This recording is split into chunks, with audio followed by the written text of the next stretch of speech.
Yes, guys, good evening. Welcome to Roma Theory. Today's topic has been by far the topic that you guys, wanted me to tackle the most. I received so many DMs asking, Simo, can you please give us your analytical thoughts about Dovbyk? Simo, do you think Dovbyk will stay? Do you want him to stay?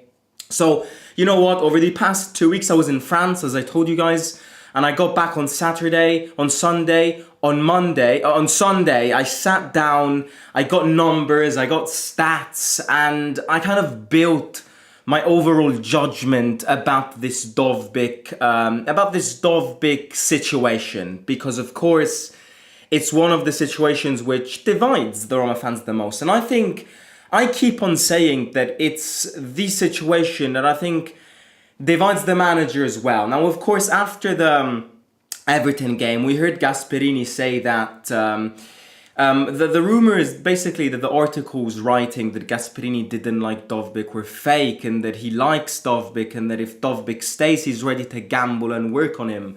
I think those are the classic words of a manager who doesn't want to burn the player out in case he stays. You know, would we ever have seen Gasperini say, no, I don't like Dovbyk. Dovbyk has a lot of problems. He doesn't fit the system I want to play. Dovbyk needs to go. Okay, he can do that. But then what happens if you don't manage to sell him? You've got a player that you automatically, psychologically, morally burnt. So, yes, he said that he likes Dovbyk, but how much do we really believe? Because I think he is, the last striker that fits the way Gasperini wants to play. And I've been saying this, but I want to prove this, because it's very easy for us to go, no, I don't like Dovbyk, we can sell Dovbyk.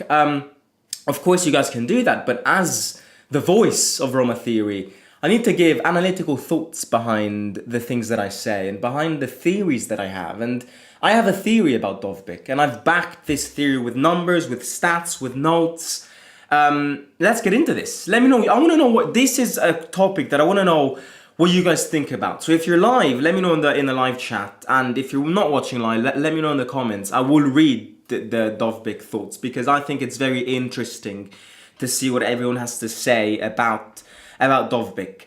The first thing which comes to mind, going back to last season, is at a certain stage last season, the manager, Ranieri, didn't hesitate one bit in picking Shomurodov ahead of Dovbyk, because Dovbyk wasn't fit, because Dovbyk wasn't 100% ready to start, but also because Ranieri many times kind of told Dovbyk that he had to improve.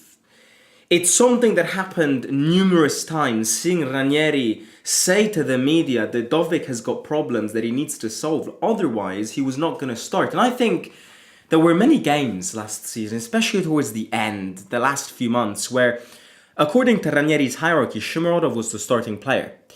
Now, you see, with all due respect for Shomurodov, who, in terms of charisma, in terms of courage, in terms of empathy, in terms of willingness to fight, was one of the best players, if not the best players last season, right? How can you possibly, you see, what I'm trying to say here is, you see that so many times last season, we asked in match previews or in match reactions, we asked the question, who deserves to start, Dovbyk or Shomurodov?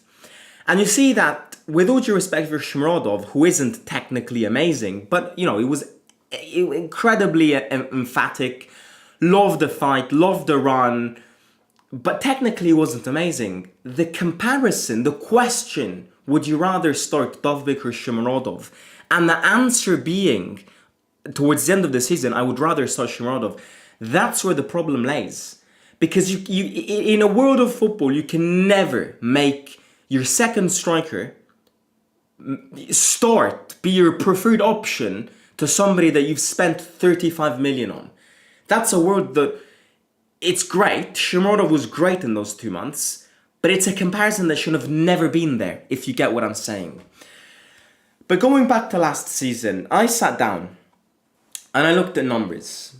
I relived Dovbyk's season this morning, and I rewatched all the goals that he scored. He scored 17 goals. 17 goals, first season in the league, in a completely new league, changing 3 managers.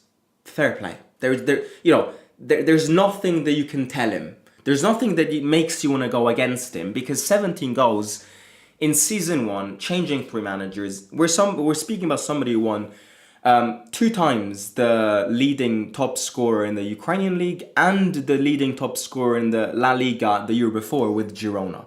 So we're speaking about somebody who knows how to score goals. And this is something that, like him or not, you can't not recognize him.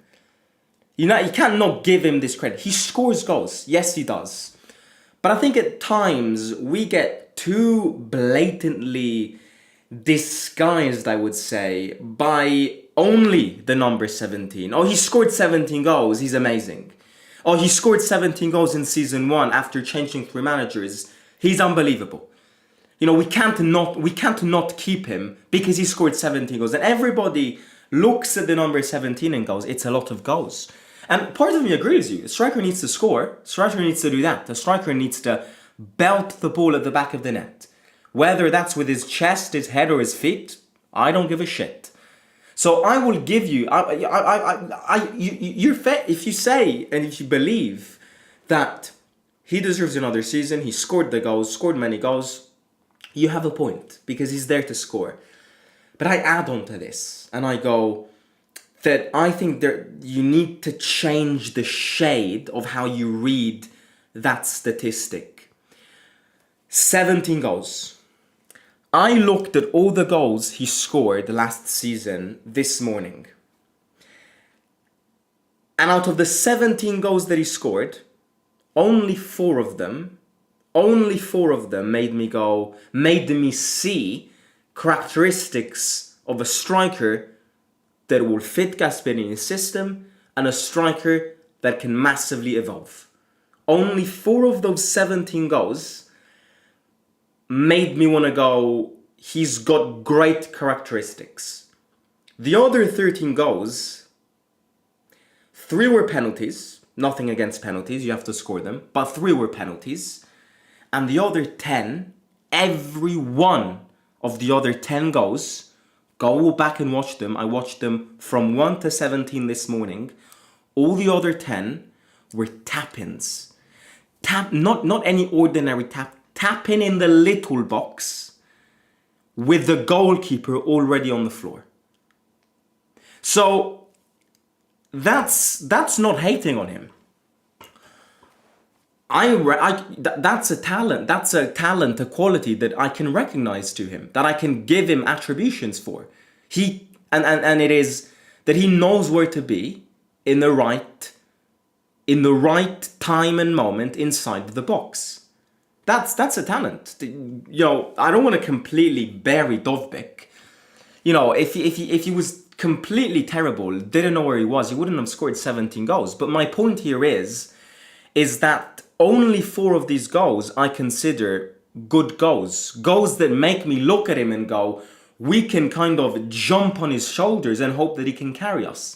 Those four goals were the header against Athletic Bilbao in the first Europa League game of the season. Great aerial movement, going away from the defender and headbutting it in. The goal against Udinese in Juric's first home game, in Juric's first game as a manager.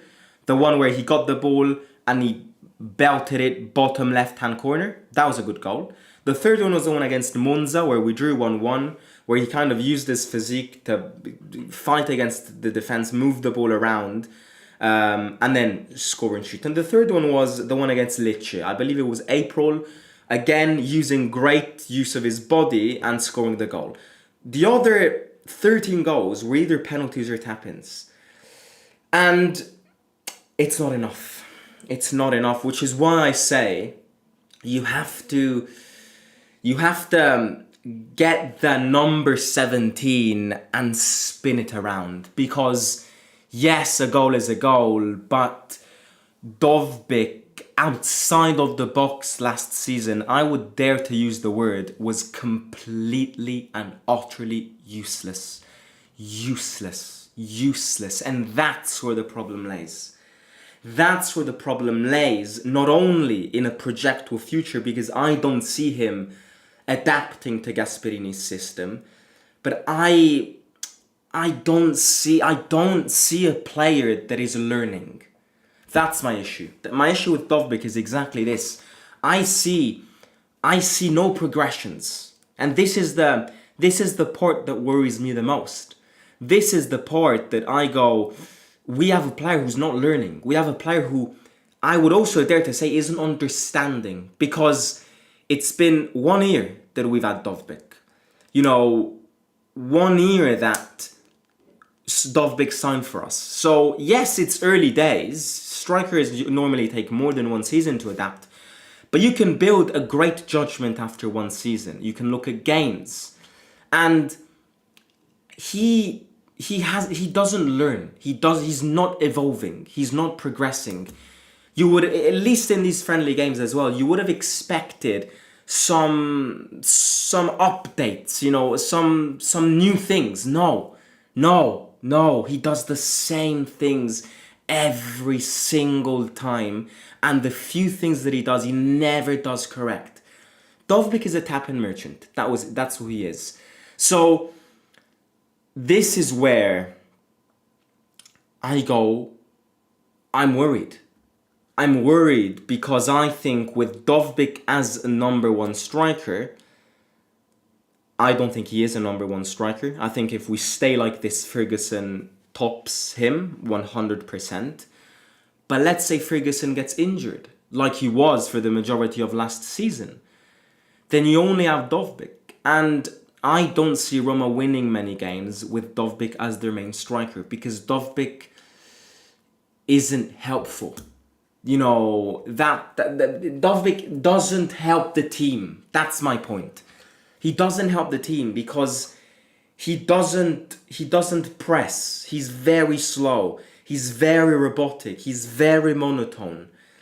Dovbyk is one of the strikers that shoots the least in the Serie A. And that's alarming because he's a number 9.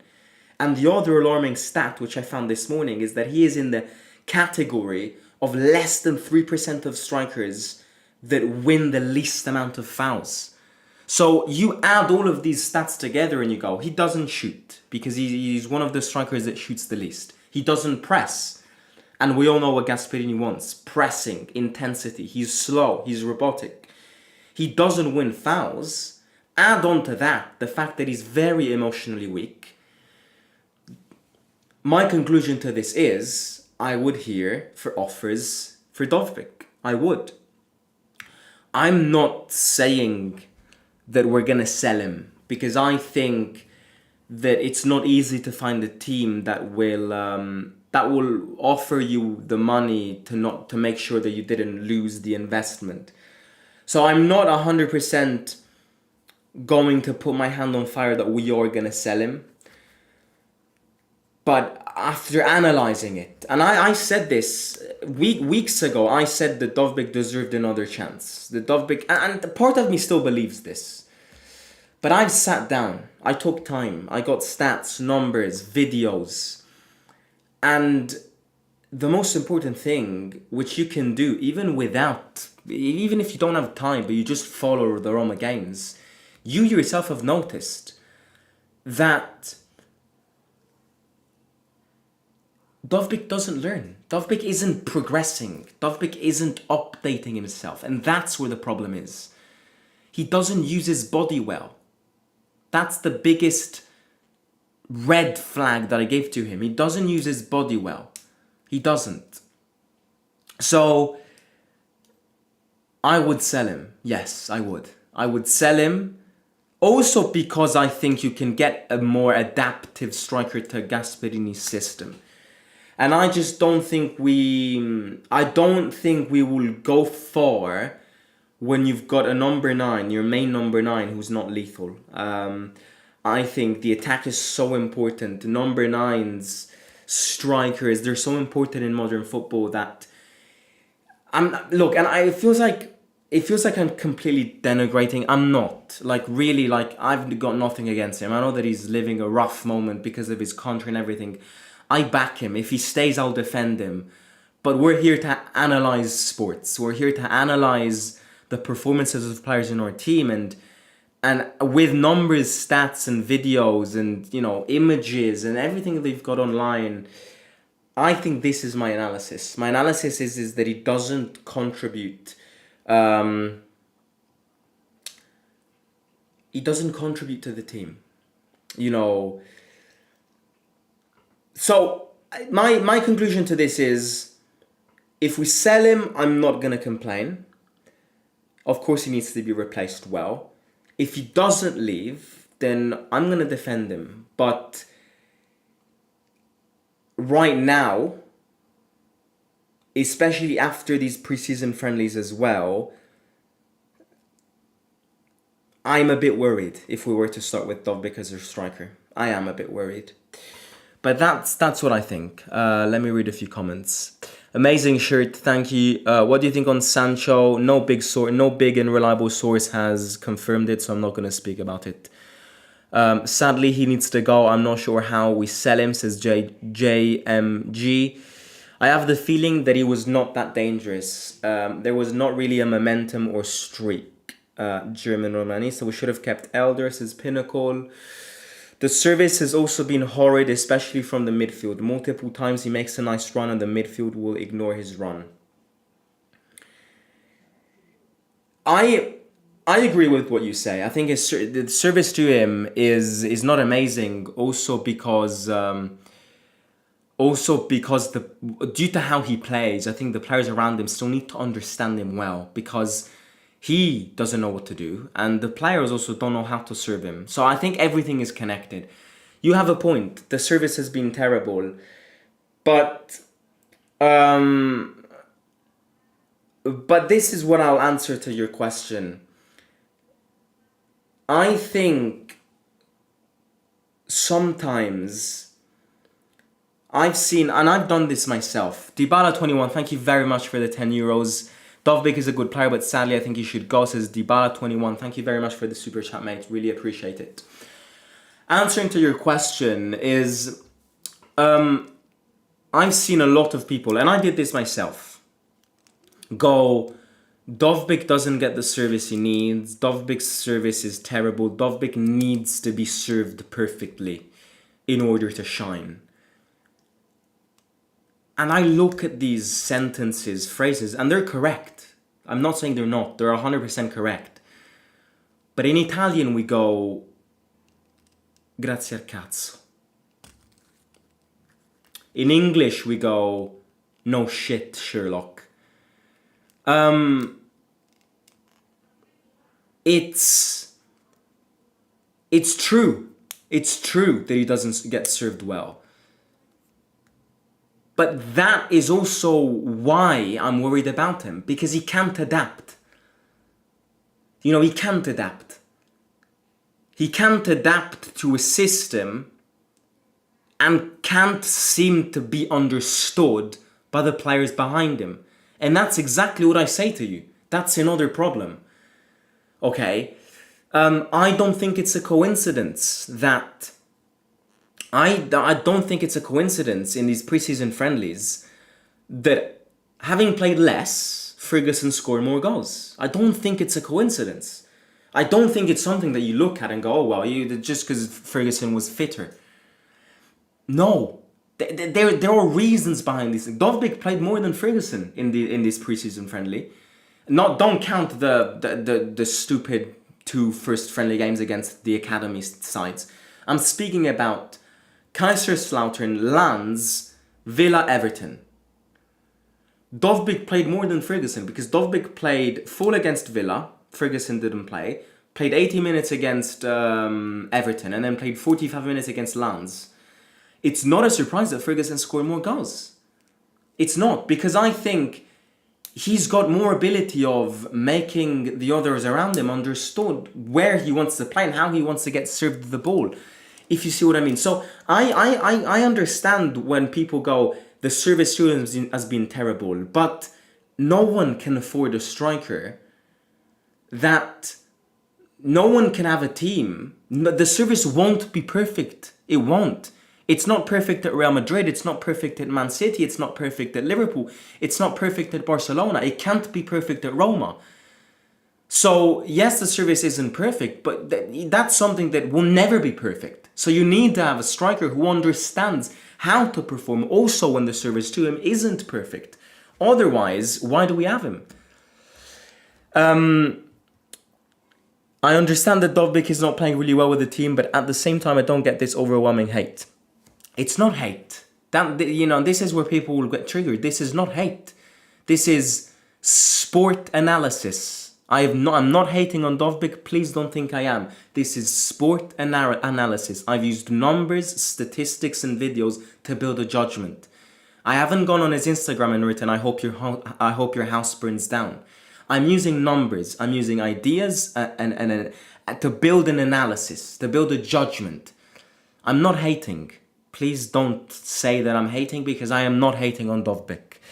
Hate is another thing. This is constructive criticism and analytical thoughts. You'll remember when Dovbyk carried and dropped Renato Vega on the Juventus game. Given how slow Masada's moving, I'm not confident to replace him with someone good. And yes, we should have kept Elder and sold Dovbyk earlier. He also scored a lot of 1-0 games. He made us a lot of points. What more can you ask as a striker? What more can you ask as a striker? So much more. So much more. Because Dovbyk, outside of the box, and this is something that I'm sure even the biggest of Dovbyk fans can agree, put Dovbyk outside of the box, he's useless. He's useless. He doesn't stop one ball correctly. He's a broken robot when you put him outside of the box. So, when people go, what more can you ask? I can list 20 more things that I can ask Dovbyk to do. Because up to now, he only does one thing, and that thing is tap-ins. And it's great to have a tap-in merchant, but at the same time, you need more. Otherwise, you only win games 1-0. And if you only win the games 1-0, maybe one time you're lucky that Dovbyk puts the tap-in in, but the other time won't go your way. So you need other ideas, you need other mechanisms to score. Okay? I didn't mean hate. No, mate, that was not a dig to you. I'm just diversifying the word hate and analytical thinking, because they get mixed very often together in modern football on social media. Hate is hate. Criticizing somebody using numbers, stats, and analyses is a completely different thing. That's my overall judgment, guys. Let me know your thoughts in the comments. I'm very curious. And I'm very curious. So please do let me know down below what you think. Let me know your thoughts. If you haven't already, do hit the like button. Please do. If we can get 200 likes on this video, I know it's a lot, but I trust you guys. You guys are a strong ass community. So 200 likes would be great. By the way, I hope you liked the thumbnail. Hit the like, subscribe, and I'll talk to you soon. Simo out. If we get some updates on Sancho tonight, I'll make sure to speak about it tomorrow. But make sure to follow Roma Theory on Instagram and TikTok for some short form content over there as well. Bye bye. Talk to you soon. Simo out.